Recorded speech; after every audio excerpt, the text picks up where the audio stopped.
سورت کا دوسرا حصہ تتمہ حکم استئذان۔ سورت کا دوسرا حصہ تتمہ حکم استئذان۔ نیچے لکھے پہلا قانون، اے ایمان والو تم اجازت طلب، لیستأذنکم الذین ملکت ایمانکم، کہ اجازت طلب کریں تم سے وہ غلام جن کے تمہارے دائیں ہاتھ مالک ہیں۔ اجازت طلب کریں تم سے الذین، وہ غلام جن کے تمہارے دائیں ہاتھ مالک ہیں۔ والذین لم یبلغوا الحلم منکم، اور اجازت طلب کریں وہ بچے بھی جو بلوغت کو نہیں پہنچے تم میں سے، ثلاث مرات، تین اوقات میں، تین اوقات میں، من قبل صلاۃ الفجر، نمبر 1 فجر کی نماز سے پہلے، وحین تضعون ثیابکم من الظہیرۃ، نمبر 2 جس وقت تم اتار دیتے ہو اپنے کپڑے ظہر کے وقت، جب تم اتار دیتے ہو اپنے کپڑے ظہر کے وقت، تو بریکٹ میں زائد کپڑے، زائد، ومن بعد صلاۃ العشاء، اور نمبر 3 عشاء کی نماز کے بعد، ثلاث عورات لکم، یہ تین پردے کے اوقات ہیں، یہ تین پردے کے اوقات ہیں۔ لیس علیکم ولا علیہم جناح، نہیں ہے تم پر کوئی حرج اور نہ ان پر کوئی حرج، بعدہن، ان وقتوں کے بعد، ان وقتوں کے بعد تم پر یا ان پر کوئی حرج نہیں۔ طوافون علیکم بعضکم علی بعض، علت، ان کا تمہارے پاس آنا جانا لگا رہتا ہے۔ ترجمہ، ان کا تمہارے پاس آنا جانا لگا رہتا ہے۔ بعضکم علی بعض، تمہارا بھی ایک دوسرے کے پاس، تمہارا بھی ایک دوسرے کے پاس۔ اسی طرح اللہ بیان کرتا ہے تمہارے لیے احکامات کو، اور اللہ جاننے والا ہے اور حکمتوں والا ہے۔ دیکھیں اس آیت میں فرمایا اے ایمان والو، چاہیے کہ اجازت طلب کریں تم سے وہ غلام جس کے تمہارے دائیں ہاتھ مالک ہیں، اور وہ بچے بھی جو بلوغت کو نہیں پہنچے تم میں سے، ثلاث مرات، تین اوقات میں۔ ویسے تو ترجمہ ہوتا ہے ثلاث مرات، تین مرتبہ، مراد کیا ہے؟ تین اوقات میں۔ یہاں دیکھیں استئذان کا حکم تو پہلے آیا تھا، تو یہ اس کا تتمہ ہے، مزید تفصیل یہ آئی کہ جب بھی تمہارے پاس کوئی اجازت طلب کرنے کے لیے آئے تو پہلی بات تو یہ بیان ہوئی کہ ایمان والا ہو، یہ احکامات ایمان والوں کو ہیں، غیر مسلموں کو نہیں، چونکہ وہ فرعی احکامات کے مکلف نہیں۔ اب سب سے پہلے غلاموں کا تذکرہ کیا، غلام مردوں کا، کیونکہ اگر وہ باندھی آ رہی ہے آقا کے پاس تو اس کا تو پردہ نہیں آ سکتی، لیکن غلام ہے تو اگر وہ آنا چاہ رہا ہے تو اس کو کہا وہ اجازت لے کر آئے۔ نمبر 2، اور وہ بچے بھی جو اب تک بلوغت کو نہیں پہنچے تم میں سے، یعنی آزاد مردوں میں سے، آزادوں میں سے، آزاد میں سے جو بچے بلوغت کو نہیں پہنچے وہ بھی تین اوقات میں اجازت لے کر آئیں۔ اب ان دونوں کو کیوں خاص کیا، غلاموں کو اور بچوں کو؟ اس لیے کہ عموماً ان کا آنا جانا رہتا ہے نا، بچے بھی بغیر اجازت لیے بار بار آتے جاتے ہیں، غلام بھی آقا کے گھر میں بارہا آتا جاتا ہے کام کے سلسلے میں، تو بالغ آدمی کوئی آئے گا یا کوئی اجنبی ہوگا وہ تو اجازت لے کر آئے گا، اس کے احکامات تو پیچھے گزر گئے۔ بالغ آدمی اور کوئی اجنبی آئے اس کے احکامات تو پیچھے گزر گئے، وہ اجازت لے کر آئیں، سلام کر کے آئیں۔ لیکن عموماً غلام اور نابالغ بچہ یہ آتے جاتے ہیں بارہا، لیکن یہ لوگ اجازت نہیں دیتے، تو ان کو بتایا گیا کہ تین اوقات میں تم بھی اجازت لے کر آؤ۔ نمبر 1، پہلا وقت فجر کی نماز سے پہلے۔ اب یہ وقت آرام کا ہوتا ہے، فجر سے پہلے انسان سو رہا ہوتا ہے، اسی طرح نمبر 2 ظہر کے وقت، یعنی ظہر کی نماز پڑھ لینے کے بعد لوگ قیلولہ کرتے ہیں، تو قیلولے میں بھی آرام کا وقت ہوتا ہے۔ یہاں جو فرمایا کہ تم تضعون ثیابکم، اپنے کپڑے اتار دیتے ہو، مراد زائد کپڑے۔ عموماً جب آدمی سونے لگتا ہے، سر پر ٹوپی ہے، رومال ہے، قمیص ہے، اتار دیتا ہے، رات کا لباس پہن لیتا ہے ہلکا پھلکا، جس سے نیند آسانی سے آ جائے، بے تکلف ہو کر سو سکے۔ وہ لباس نہیں پہنتا جو آدمی کئی مجلسوں میں جاتے ہوئے پہنتا۔ اس لیے اگر کوئی اچانک آئے گا اور آدمی نے وہ لباس پہنا ہوا ہوگا تو اس کو تکلیف ہوگی۔ تو اس میں یہ بھی معلوم ہوا کہ آدمی سوتے وقت لباس ہلکا معمولی لباس پہن لے جس میں نیند آرام سے اس کو آئے۔ اسی طرح تیسرا عشاء کی نماز کے بعد،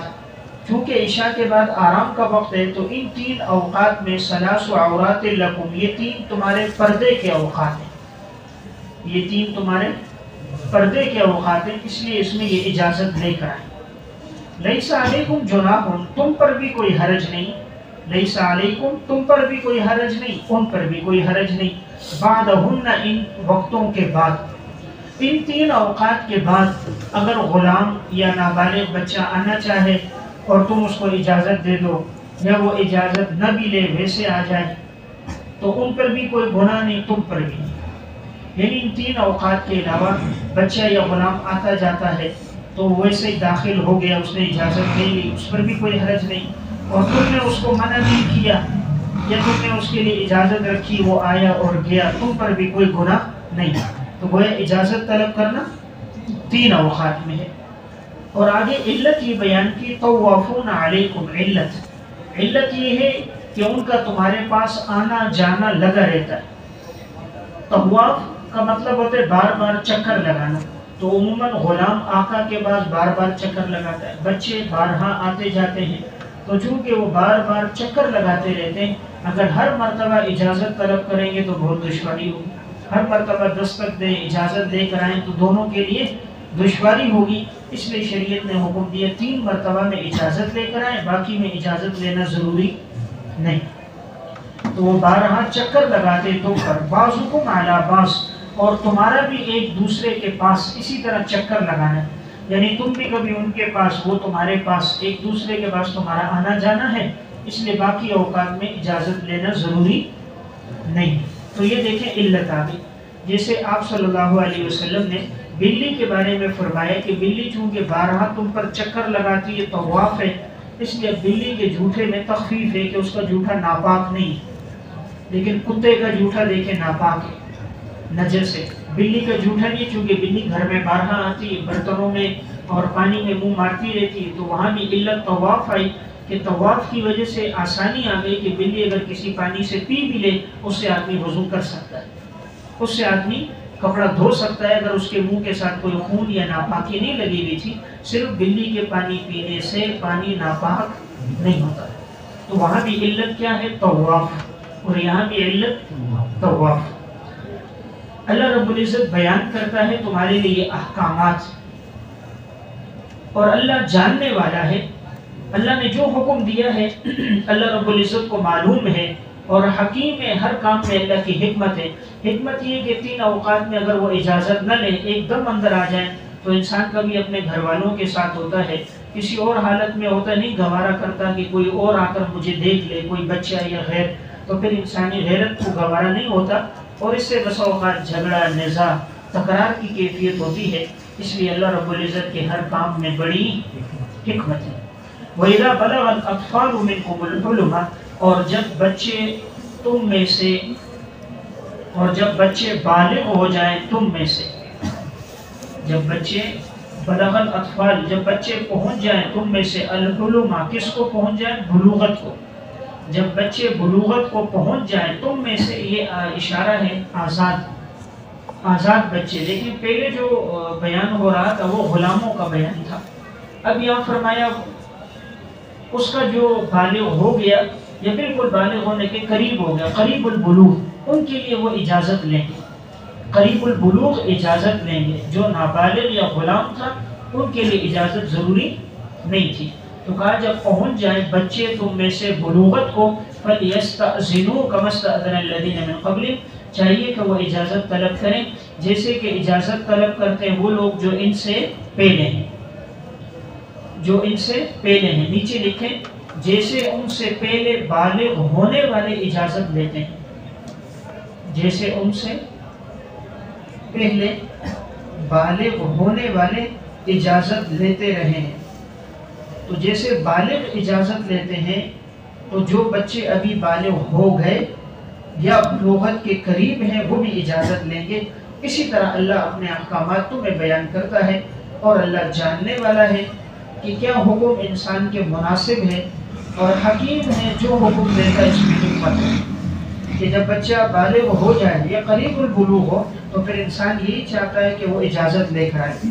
کیونکہ وہ بچہ اب سمجھدار ہو گیا، اس لیے شریعت نے حکم دیا۔ والقواعد من النساء اللاتی، تتمہ مسئلہ حجاب، تتمہ مسئلہ حجاب دوسرا قانون۔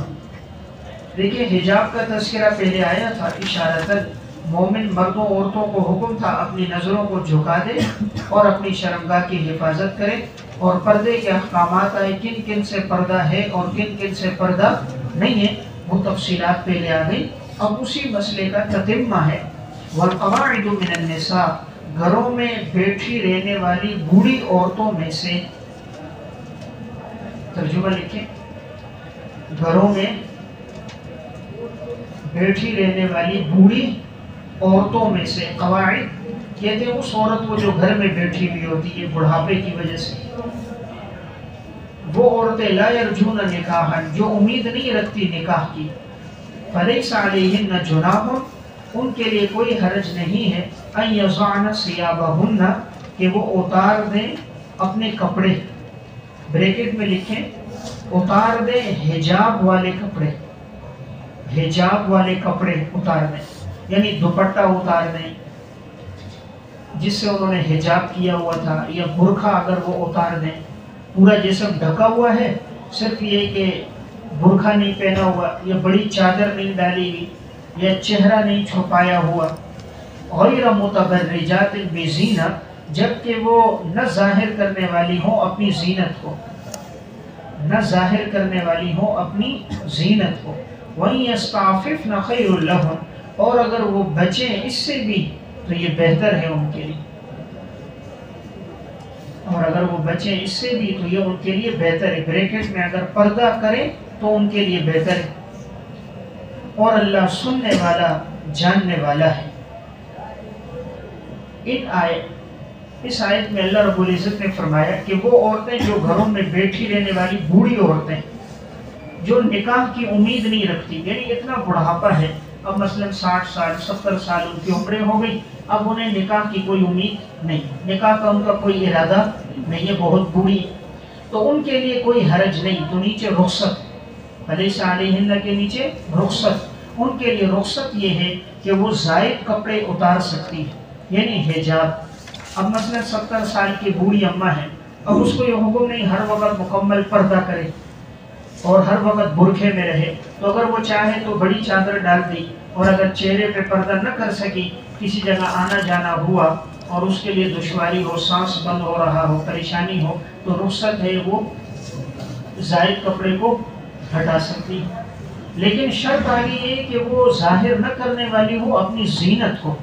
اگر ہے 70 سال کی اماں لیکن اتنا بناؤ سنگار اور میک اپ کرتی ہے کہ لگتی 20 سال کی گڑیا،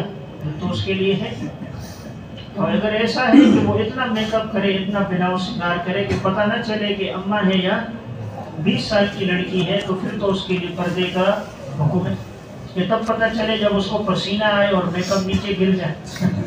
پھر پتہ چلے کہ اصل کیا ہے، تو وہاں تو حکم یہی ہے کہ پھر تو وہ پردہ کرے گی۔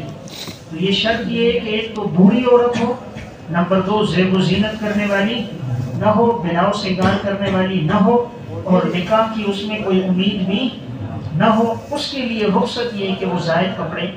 ہٹا سکتی ہے، لیکن وَأَن يَسْتَعْفِفْنَ، نیچے عزیمت، عزیمت کیا ہے کہ اگر وہ اس سے بھی بچے اور وہ بڑھاپے میں بھی پردہ کرے اور وہ بڑھاپے میں بھی برقع پہنے تو خیر لہن، تو یہ ان کے لیے بہت بہتر ہے، یعنی یہ بڑی پاک دامنی ہے، حیا ہے کہ جیسے جوانی میں باپردہ تھی، بڑھاپے میں بھی اتنا پردے کا اہتمام اگر وہ کرے تو یہ بہتر ہے۔ اور اللہ سننے والا ہے کہ اللہ رب العزت نے جو احکامات دیے بندہ کتنی اطاعت کرتا ہے اور یا جواب میں کیا کیا باتیں کہتا ہے، تو اللہ ان کی باتوں کو سن رہا ہے، ان کے اقوال کو عالم ہے، اللہ ان کے دل کے ارادوں کو جانتا ہے۔ کون اللہ کا یہ حکم کون عورتیں پوری کر رہی ہیں، کون نہیں پوری کر رہی ہیں، دل سے کون پوری کر رہی ہیں، اعتراض کون کر رہی ہیں، اللہ سب کو جانتا ہے۔ لیس علی الاعمی حرج، تیسرا قانون معاشرت۔ تیسرا قانون معاشرت، یہاں سے یہ حکم بیان ہو رہا ہے، بعض اندھے اور اسی طرح لنگڑے اور اسی طرح برس والے بیمار والے ایسے ہوتے تھے کہ کچھ لوگ طبعی طور پر ان کے ساتھ کھانا نہیں کھاتے تھے، جیسے کوئی لنگڑا ہو، اندھا ہو یا کوئی بیمار ہو، تو بعض لوگ تو طبیعت کی وجہ سے نہیں کھا رہے، تنفر کی وجہ سے، اور بعض جو احتیاط والے لوگ تھے صحابہ کرام میں، وہ اس وجہ سے کہ یہ ہمارے ساتھ اگر شریک ہو تو اب یہ نابینا ہے، جس طرح اس کو کھانا چاہیے اس طرح نہیں کھا سکے گا، تو کہیں ہم اس کے حصے کا کھانا نہ کھا لیں، یا یہ کہ وہ لنگڑا ہے صحیح بیٹھ کے اپنے اطمینان سے نہیں کھا سکے گا، کہیں اس کے حصے کا ہم کھانا نہ کھا لیں، یا بیمار ہے کم کھائے گا اور ہم زیادہ نہ کھا لیں، اور یہ کہ اگر وہ ہمارے ساتھ شریک ہے کسی کھانے میں تو کہیں اس کے حصے کا ہم نہ کھا لیں۔ اسی طرح ان کے ذہن میں بھی آتا تھا جو نابینا ہوتا کہ میں ان کے ساتھ کھاؤں گا، مجھے تو نظر نہیں آئے گا میں کس طرح کھا رہا ہوں، میرا ہاتھ کس طرح چل رہا ہے، کہیں میرے اس طرح سے ان کو تکلیف نہ ہو، میں ان کا حصہ نہ کھا لوں یا میں زیادہ نہ کھا لوں۔ یا لنگڑا ہوتا وہ سمجھتا کہ میں ان کے ساتھ بیٹھوں گا، زیادہ جگہ لوں گا، اور یا میرے جانے سے ان کی جگہ تنگ ہوگی یا ان کو تکلیف ہوگی، یا بیمار ہوتا وہ سمجھتا میری وجہ سے ان کو اذیت ہوگی، تو اس وجہ سے ایسے موقع پر یہ لوگ بھی نہیں جاتے، یعنی بیمار لوگ بھی نہ جاتے دعوت میں، اور جو دوسرے محتاط لوگ تھے وہ بھی بڑا گریز کرتے تھے کہیں ایسا نہ ہو ہم ان کا حصہ کھا لیں اور عند اللہ ہم گناہگار نہ ہو جائیں۔ تو اب یہ حکم آگے آ گیا کہ اس میں کوئی حرج نہیں،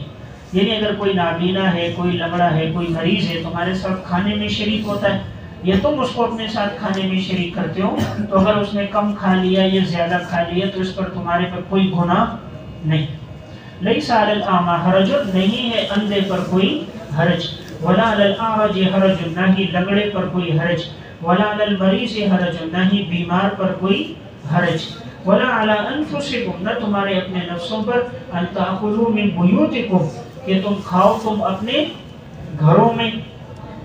اب یہاں پر نیچے لکھیں بیوت اولادکم، بیوت اولادکم، تم اپنے اولاد کے گھروں میں کھاؤ، تفسیر جلالین، تم اپنے اولاد کے گھروں میں کھاؤ، او بیوت آبائکم، یا تم اپنے باپ داداؤں کے گھروں میں کھاؤ، او بیوت امہاتکم، یا تم اپنے ماؤں کے گھروں میں کھاؤ، او بیوت اخوانکم، یا تم اپنے بھائیوں کے گھروں میں کھاؤ، او بیوت اخواتکم، یا تم اپنی بہنوں کے گھروں میں کھاؤ، او بیوت اعمامکم، یا تم اپنے چچاؤں کے گھروں میں کھاؤ، او بیوت عماتکم، یا تم اپنی پھوپھیوں کے گھروں میں کھاؤ، او بیوت اخوالکم، یا تم اپنے ماموں کے گھروں میں کھاؤ، او بیوت خالاتکم، یا تم اپنی خالاؤں کے گھروں میں کھاؤ، او ما ملکتم مفاتحہ، یا تم کھاؤ ان گھروں میں جن کی چابیوں کے تو مالک ہو، ماں کے نیچے گھر، یا تم کھاؤ ان گھروں میں جن کی چابیوں کے تم مالک ہو، او صدیقکم، یا تم اپنے دوستوں کے گھروں میں کھاؤ، تو نہیں ہے تم پر کوئی حرج، ان تاکلوا جمیعا، کہ تم کھاؤ سب اکٹھے، او اشتاتا، یا الگ الگ، اکٹھے کھاؤ یا الگ الگ، اور جب تم داخل ہو جاؤ کسی گھر میں، فسلموا علی انفسکم، پس تم سلام کرو تم اپنے لوگوں پر، اپنے نفسوں پر یعنی اپنے لوگوں پر، تحیۃ من عند اللہ، تحیۃ یہ ملاقات کے وقت ہے اللہ کی طرف سے، یہ ملاقات کے وقت ہے اللہ کی طرف سے ہے، مبارکت یہ بابرکت جملہ ہے، طیبتاً اور یہ پاکیزہ ہے، یہ بابرکت اور پاکیزہ جملہ ہے دعائیہ اللہ کی طرف سے، اور اسی طرح اللہ کھول کر بیان کرتا ہے اپنے احکامات تاکہ تم لوگ ان احکامات کو سمجھو۔ دیکھیں اس آیت میں یہ حکم آ گیا، کوئی بھی نابینا ہے، لنگڑا ہے، بیمار ہے، اس پہ کوئی حرج نہیں ہے کہ اگر وہ تمہارے ساتھ ہو اور تم ان کو کھلاؤ، اپنے گھروں میں لا کر کھلاؤ، اپنی اولاد کے گھروں میں لے آؤ۔ اسی طرح اگر تمہارے باپ دادا کے گھر، تمہاری ماؤں کے، ماموں کے، اور تمہارے بھائیوں کے، بہنوں کے، چچاؤں کے، پھوپھیوں کے، ماموں کے، خالاؤں کے، یا وہ گھر جس کی چابیاں تمہارے پاس ہیں، یعنی تم ان کے مالک ہو، اور یا تمہارے دوستوں کا گھر ہے، تو ان میں کوئی حرج نہیں ہے کہ اگر وہ تمہارے ساتھ آئیں اور کھائیں، اور اس میں بھی کوئی حرج نہیں وہ تم سب اکٹھے کھاؤ یا تم الگ الگ کھاؤ، وہ تمہارے ساتھ بیٹھ کر کھائیں، اور یا ان کو اگر تکلیف ہو تو ان کو الگ دے دے، انہوں نے الگ کھا لیا تو اس میں کوئی حرج نہیں۔ اور حکم دیا جب تم داخل ہو جاؤ گھروں میں تو تم سلام کرو اپنے لوگوں پر، یعنی جب داخل ہو تو اپنے اوپر سلام کرو، یعنی اپنے ایمان والوں پر سلام کرو۔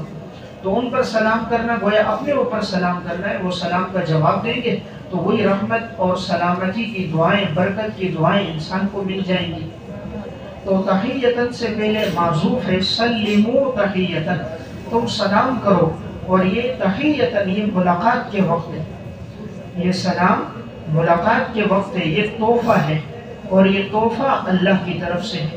کہ جو اللہ نے تمہیں تحفہ دیا ملاقات کے وقت سلام کرو، اور یہ ایسا تحفہ ہے مبارکتاً جو بڑا ہی بابرکت ہے، بابرکت جملہ ہے، اس میں اللہ تعالیٰ کا اسم گرامی السلام موجود ہے، اور اس میں رحمت اور برکت کی دعائیں ہیں، طیبتاً، اور یہ بڑا ہی پاکیزہ جملہ ہے،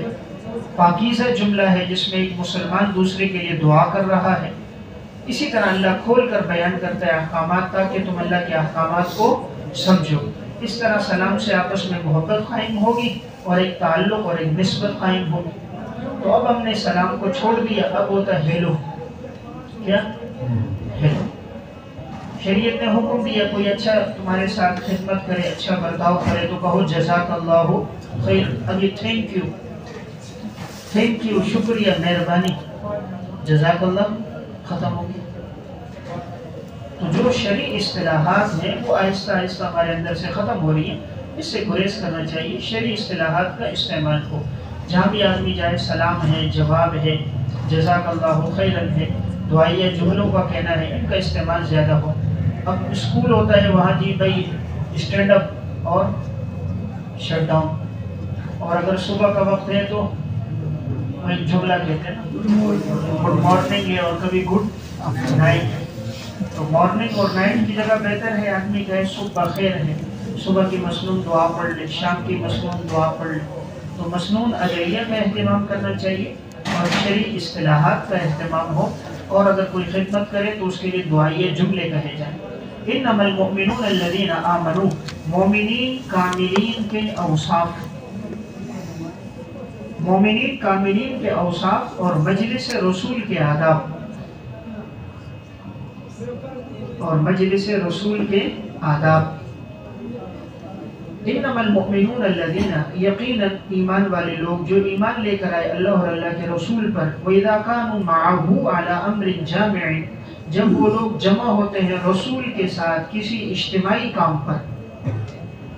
معہو کی ضمیر ہے رسول کی طرف، جب وہ رسول کے ساتھ جمع ہوتے ہیں کسی اجتماعی کام پر، لم يذهبوا، تو نہیں جاتے ہو، حتی یستأذنوہ، یہاں تک کہ وہ اجازت طلب کر دے، ہو اس رسول سے، یہاں تک کہ وہ رسول سے اجازت طلب کریں۔ ان الذین یستأذنوک اولئک الذین یؤمنون باللہ ورسولہ، اور یقیناً اجازت طلب کرتے ہیں آپ سے وہ لوگ جو ایمان لے کر آئے اللہ پر اور اللہ کے رسول پر۔ وَإِذَا اسْتَأْذَنُوكَ لِبَعْضِ شَأْنِهِمْ، اگر وہ اجازت طلب کریں آپ سے اپنے کسی کام کے لیے، اپنے کسی کام کے لیے، فَأْذَن لِمَنْ شِئْتَ مِنْهُمْ، تو آپ اجازت دو ان میں جس کو آپ چاہو، تو آپ ان میں سے جس کو چاہو آپ اجازت دو، وَاسْتَغْفِرْ لَهُمُ اللَّهُ، اور آپ ان کے لیے اللہ تعالیٰ سے استغفار کرو، بریکٹ میں کہ وہ آپ کی صحبت سے محروم ہوئے، آپ کی صحبت سے محروم ہوئے، اس لیے ان کے لیے استغفار کرو،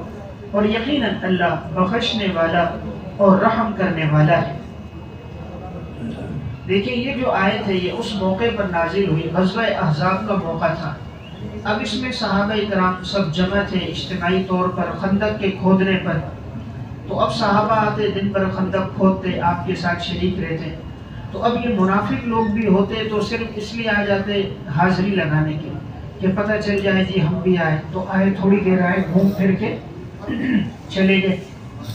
اور مجلس میں آتے اجازت طلب نہ کرتے، اور جانا ہوتا تب بھی آپ صلی اللہ علیہ وسلم سے پوچھتے نہیں تھے۔ اب یہ صحابہ کرام جب جمع ہوتے، اگر ان کو اجازت لینی ہوتی، کوئی ضروری کام پیش آ جاتا، کوئی عذر ہوتا، تو آپ سے اجازت لے کر چلے جاتے۔ اب اس آیت میں یہ فرمایا گیا جب یہ صحابہ آپ کے پاس کسی کام پر جمع ہو جائیں جبکہ وہ اجتماعی کام ہو تو یہ لوگ نہ جائیں جب تک کہ آپ سے اجازت طلب نہ کر لیں، آپ اجازت دیں پھر یہ لوگ جائیں۔ اور فرمایا اجازت وہ لوگ لیتے ہیں جو اللہ پر اور اللہ کے رسول پر ایمان لے کر آتے ہیں، اور جو ایمان نہیں لائے جیسے منافق لوگ، یہ تو اجازت لینا اپنے لیے وہی اپنی توہین سمجھتے ہیں، اجازت لیتے ہی نہیں، خود ہی بس یہ دیکھتے ہیں پیچھے سے کھسک کے چلے جاتے ہیں۔ آپ کی نظریں دائیں بائیں ہوتی ہیں یا آپ کسی کام میں مشغول ہوتے ہیں تو جو منافق ہوتے ہیں اول تو بیٹھتے ہی پیچھے، بس یوں پیچھے بیٹھے، سلام کیا اور پھر وہیں سے چلے گئے۔ تو اب اللہ تعالیٰ نے آپ صلی اللہ علیہ وسلم سے فرمایا فَإِذَا اسْتَأْذَنُوكَ، اگر یہ لوگ صحابہ کرام آپ سے اجازت لیں لِبَعْضِ شَأْنِهِمْ، اپنے کسی کام کے سلسلے میں، تو آپ ان کو اجازت دو جس کو آپ چاہو۔ دیکھیں یہ نہیں فرمایا ہر ایک کو دو، فرمایا جس کو آپ چاہو کہ واقعی اس کا عذر ہے اور اس نے کہیں جانا ہے اور آپ کو معلوم ہو رہا ہے کہ اس کا عذر ہے، اس کی گفتگو سے، وضاحت سے، تو آپ اس کو اپنی فراست میں آپ اجازت دیں، لیکن آپ ان کے لیے استغفار بھی کریں۔ اب یہاں استغفار کیوں ہے؟ جب صحابہ اجازت لے کر جا رہے ہیں تو استغفار اس لیے کہ اتنی دیر وہ حضور کی صحبت سے محروم ہو گئے کہ اب وہاں حضور کی صحبت میں ہوتے، جو انوارات، جو رحمتوں کا نزول ہوتا، وہ اتنی دیر نہ رہے، تو اس پر جو کمی ہو گئی اس پر وہ استغفار کرے۔ اسی طرح انہوں نے جس کام کو ضروری سمجھا وہ جانے لگے، حالانکہ اب یہاں ان کے لیے زیادہ بہتر یہ تھا کہ وہ خندق کی کھدائی میں شریک ہوتے، آپ کے ساتھ ہوتے۔ انہوں نے جس کام کو عذر سمجھا، ہو سکتا ہے وہ عند اللہ عذر نہ ہو، انہوں نے جس کو ضروری زیادہ سمجھا، ہو سکتا ہے وہ اتنا ضروری نہ ہو، ان سے اجتہادی خطا ہو۔ ان کے لیے زیادہ ضروری تو یہ کام تھا جس میں ان کے اعمال اور درجات بڑھ رہے تھے، تو انہوں نے غیر ضروری کو ضروری سمجھا، یا جس کام کو انہوں نے بہتر سمجھا حالانکہ یہ بہتر تھا، تو ان کے سمجھنے میں جو کمی ہو گئی اس پر آپ ان کے لیے استغفار کرو، اس پر آپ ان کے لیے استغفار کرو کہ انہوں نے جس کو عذر سمجھا وہ عذر نہیں تھا، یا جس کو زیادہ ضروری سمجھا حالانکہ وہ زیادہ ضروری نہیں تھا، یا جس کو انہوں نے اہم سمجھا حالانکہ وہ اس وقت ان کے حق میں زیادہ اہم نہیں تھا۔ تو اگر ان سے کہیں سمجھنے میں، فہم میں، اجتہاد میں خطا ہو گئی ہے تو آپ ان کے لیے استغفار کرو، اور یقیناً اللہ بخشنے والا اور رحم کرنے والا ہے۔ یہاں صحابہ اکرام کا مقام اور مرتبہ بھی معلوم ہوا۔ اللہ تعالیٰ نے فرمایا کہ اگر وہ لوگ اجازت طلب کریں، آپ سے فرمایا کہ آپ اجازت دے دو ان کو، اور فرمایا جو کمی ہو گئی ہے ان سے آپ ان پر ان کے لیے استغفار کرو۔ تو جہاں حضور کو اللہ نے دو باتوں کا حکم دیا، اجازت بھی دیجیے اور ان کے لیے استغفار بھی کیجیے، اسی طرح آپ صلی اللہ علیہ وسلم کا مقام مرتبہ بھی معلوم ہوا۔ اللہ تعالیٰ نے آپ سے نہیں فرمایا سب کو اجازت دو، فرمایا فَأْذَن لِمَنْ شِئْتَ مِنْهُمْ، جس کو آپ چاہو اجازت دو، یعنی جو آئے آپ اجازت دو، واقعی سمجھو کہ اس کا عذر ہے اور آپ سمجھ رہے ہو تو اس کو آپ اجازت دو، ہر ایک کو آپ کی اجازت آپ نہ سمجھو تو اجازت مت دو۔ لا تجعلوا دعاء الرسول بینکم، اور تم مت پکارو آپس میں ایک دوسرے کو، رسول کو اس طرح مت پکارو دعاء بعضکم بعضا، جس طرح تم پکارتے ہو آپس میں ایک دوسرے کو، تم رسول کو اس طرح مت پکارو جس طرح تم پکارتے ہو آپس میں ایک دوسرے کو۔ دیکھیں یہاں یہ جو الرسول ہے یہ اضافت الی الفاعل ہے اور یا اضافت الی المفعول ہے، یا تو اضافت الی الفاعل ہے یا مفعول ہے۔ مطلب یہ کہ تم رسول کو اس طرح نہ پکارو جیسے تم آپس میں پکارتے ہو ایک دوسرے کو، دیکھیں ایک دوسرے کو جب پکارتے تھے نا تو آدمی تو ایک دوسرے کو نام سے پکار لیتا ہے، نام لے کر خالد ہے، عبداللہ ہے، عمر ہے، لیکن حضور کو جب پکارنا ہے تو آپ کا مقام مرتبہ اتنا بلند ہے تو نام نہ لو، آپ کو لقب کے ساتھ یا رسول اللہ یا نبی اللہ، تو آپ کو لقب کے ساتھ یا صفت کے ساتھ، جیسے یا ایھا المزمل، یا ایھا المدثر، یا ایھا النبی، یا ایھا الرسول، تو اب یہ یا محمد کہہ کر پکارنا گویا کہ یہ مناسب نہیں ہے۔ تو کسی بھی بڑے کو جب پکارا جاتا ہے ادب کے ساتھ، لقب کے ساتھ، اس میں عزت ہے۔ تو آپ کہیں استاذ محترم، اس میں عزت ہے۔ حضرت مفتی صاحب، مولانا صاحب، قاری صاحب، شیخ الحدیث صاحب، حضرت صاحب، اس میں عزت ہے۔ استاذ ہے اور آپ اس کو کہہ دو، نام لے لو مولانا فلاں صاحب، تو اس میں اتنی عزت نہیں رہتی۔ اس لیے جو رشتہ عزت کا ہے اسے یاد کرنا چاہیے۔ جس طرح والد صاحب ہے تو والد صاحب، والد محترم میں انہوں نے یہ کہا، اب کوئی والد کا نام لے تو اس میں بے ادبی ہے۔ اس طرح بزرگ ہے کوئی تو ان کو لقب سے یاد کرے، ان کے نام کو نہ لے، تو اس میں ادب اور احترام ہمیں سکھایا گیا۔ قد يعلم الله الذين يتسللون منكم لواذا، زجر منافقین، زجر منافقین، یقیناً اللہ جانتا ہے ان لوگوں کو جو کھسک جاتے ہیں تم سے چھپکے سے، یتسللون کھسک جاتے ہیں، لواذا چھپکے سے، چھپکے سے جو چلے جاتے ہیں۔